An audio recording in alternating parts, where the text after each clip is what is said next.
mga kangod. It's a rainy day dito sa Cavite. Just reminder po, magdala kayo ng proteksyon sa ulan, gaya ng payong at kapote. Gaya ngayon, no? Biglang buhos po ang ulan. Uwian po naman ng mga estudyante. Kaya marami ngayon sa mga estudyante ay basa. Ayan. Sinunduman sila ng kanilang mga magulang. Pero huli na. Sila ay basa na po.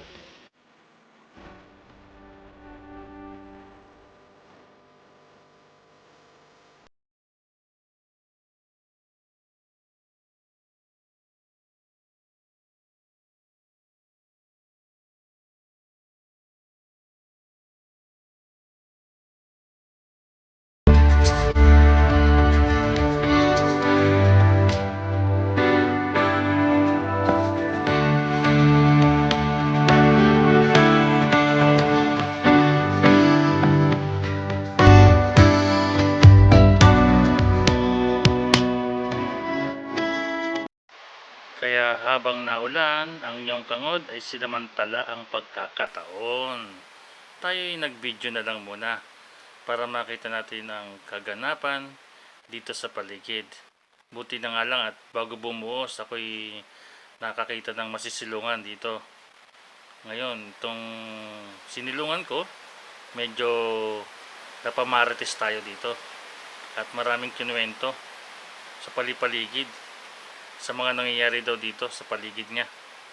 Ako na may nakinig para kahit paano may mga idea sa mga nangyayari sa paligid. Pero talagang ayaw tumila ng ulan. Kahit kami nagmamaratisan ay parang gusto ko nang suungin ang ulan na ito. Parang hindi na yata titila. Pero dahil nasa safety position tayo, sige lang, makapagtsikahan lang muna dito sa ating silungan. Para at least kahit paano nagkaroon tayo ng friends, di ka? Alokin ko pa nga to sa YouTube eh. Malakas ang rain, malakas ang rain.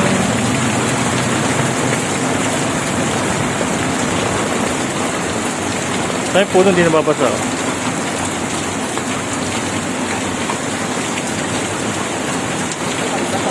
Nabasa ba? Yung babae, nagtago pa siya sa ano kanina eh.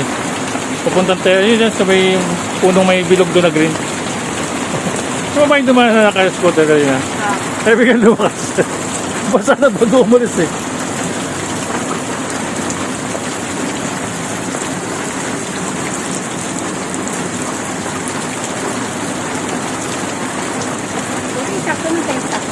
Doon ako, nandun ako lagi nag-stay. Pag inabot ng ulan, yung sa may simbahan. Laki-laki ng bubong doon.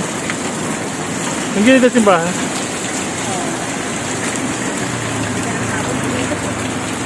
Alam po naman, hindi naman ako gabi para suungin yan. Hindi ka naaabot doon. Oo, yung kanina, hindi naabot. Kaya nga,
Yan, yan ang tinatawag tayo na dikit.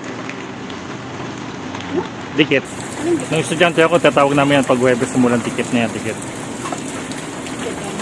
Ha? Yan. At sila bukas, ang dikit-dikit ganyan eh. Sabado, linggo. Eh, may rason ka na kay ma'am. Ma'am, masama ako pakiramdam ko, sinipuno ako eh. Basang-basawa kami na umuwi, nagpa-uwi ka na langanin eh. Alam na rason mo. Narinig tuloy ng anak mo. Anak ko. Blurred? Wala ko nang nakakaswerte ko na. Dami dito, kapapon, mga taga-trade. Ha? Kapay lang dito, alam na magulang na cellphone.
Kung ikaw nag-video ka lang dumaan, Ayun na nga. eh po, pwede yan eh. Public kalsado yan eh. Huwag ka dumaan dyan, di ka madadaan ng video. Ibig sabihin, lahat ng CCTV bawal. Dahil yung mga dumadaan. Huwag lang yun. Huwag. Picturean nga lang siya. Oo. Tapos pinost bigla sa Facebook. Ayun lang. Pag yung mapanirang puri na gagawin mo, yun. Minsan po pangit naman sa caption eh. Pag Yan nangyari. naman nakasama ko yung pera ko. Oh. Pinicturean ako bigla sa Facebook. Oo, bawal yung sila. Pero may mga salita kasi sa doon. Naka-stand. Kuya, stand mo po! Tutumbay ka. Tama ba?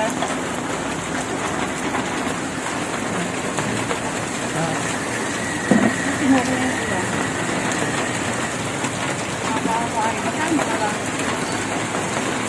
Kung may payong naman, hindi ito eh. Baliktad din, no? Mating nagawa. Para sa'yo nagsundo. Yung banda na, kinulog na niya. Sinundo yung kapatid para hindi mabasa. Ngayon pa yung payo. Te, ayoko magtambay dito. Ang daming nakikita. Wala mo saya dito ng tambay. Wala na nakakita. Nahabulan pa rin. Ay mahuhuli ng intel. Isang araw ay mahuhuli ng baril. Given na yan. Tapos biglang may intel. Dalawang biglang na kinuha. Yan, dalawang babae sinakay. Doon naman may kama yun. Yun. May mga ano yan, may mga timbre yan. Dalawang babae na kautulang dyan, no? May mga timbre nga yan. Ibig sabihin may mga nakitang maling ginawa. Sa isang stinga. Nakakauhaw pa lang pagmamarites. Bakit yung iba, tuloy-tuloy lang? Eh ako nga, napabili pa ng Sting Energy Drink. Beke naman, Sting! Wala pa akong endorsement. At dyan po nagtatapos ang ating pakikipagmaritisan. Ay, today's video pala. Salamat sa pag-support sa akin at huwag kalimutan mag-like, comment, and subscribe sa aking channel, Sernod Motovlog. See you on next video. Bye-bye!